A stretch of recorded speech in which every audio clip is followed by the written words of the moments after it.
청일전쟁 세 가지 시선. 이곳은 인천 차이나타운의 청일 조개지 경계석이다. 조선이 개항한 이후 일본과 청국은 서로 대립해 왔는데 그 이면에는 청국은 조선이 중국의 속방이다 라고 하고 일본은 아니다, 독립국이다, 즉 속방이다 아니다, 이 싸움이 이모군란과 갑신정변, 천진조약, 동학혁명, 청일전쟁, 시모노세키 조약 등 10년 이상을 두고 계속되었다. 처음은 청이 우세했으나 청일전쟁 후에는 일본이 이겼다. 청일전쟁을 바라보는 세 가지 시선은 동학혁명을 바라보는 고종과 민비, 그리고 대원군, 마지막으로 중국의 이홍장, 세 사람의 시각을 그대로 적용하여 생각할 수 있다. 먼저 여당 측에 해당하는 고종과 민시척 쪽의 입장에서는 동학은 조선 정부에서 규정했듯이 삼국지의 황건적의 난이거나 백년교도의 난처럼 전통적으로 중국 왕조의 종말에 나타나는 현상이라고 할 수 있다.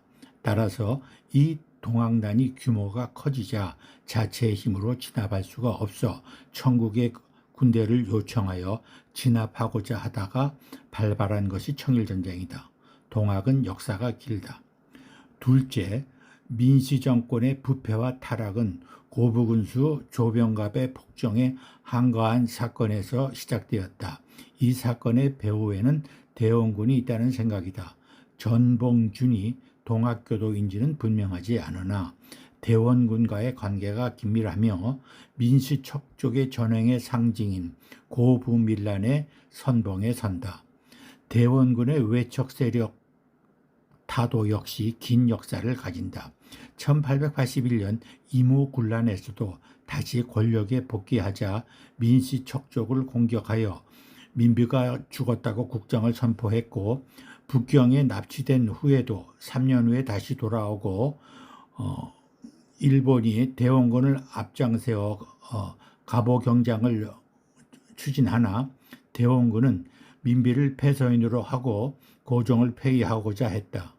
청일전쟁이 시작되자 이번엔 청군과 결탁하여 동학군을 동원해 일본을 협공하려고 시도하였다. 그러나 청일전쟁에서 일본이 승리한 후에는 일본은 대원군을 축출하고 명성황후의 시해 사건의 선봉에 서게 하는 일로 전개된다.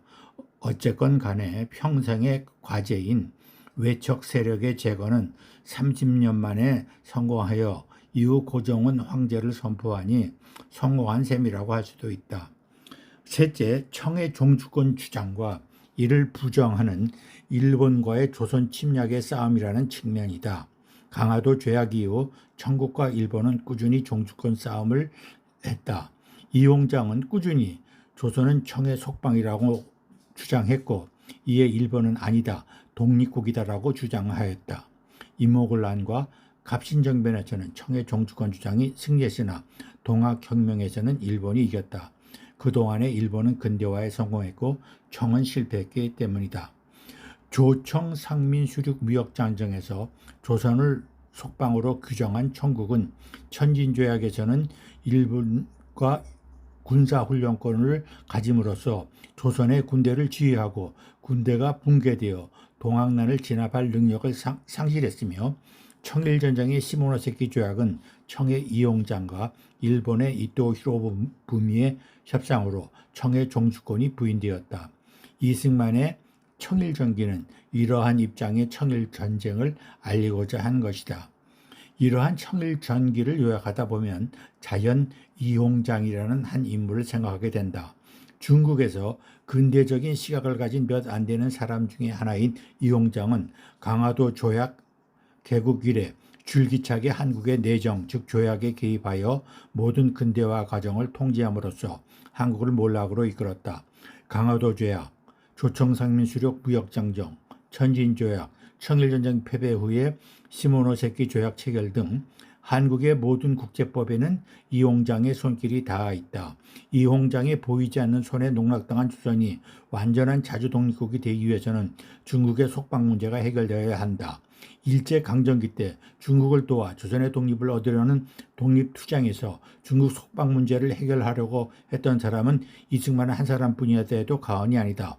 일본에서 전쟁에 이겨 해방되고 독립되더라도 중국과의 속박 문제는 해결되어야 국제법상 독립국이 된다.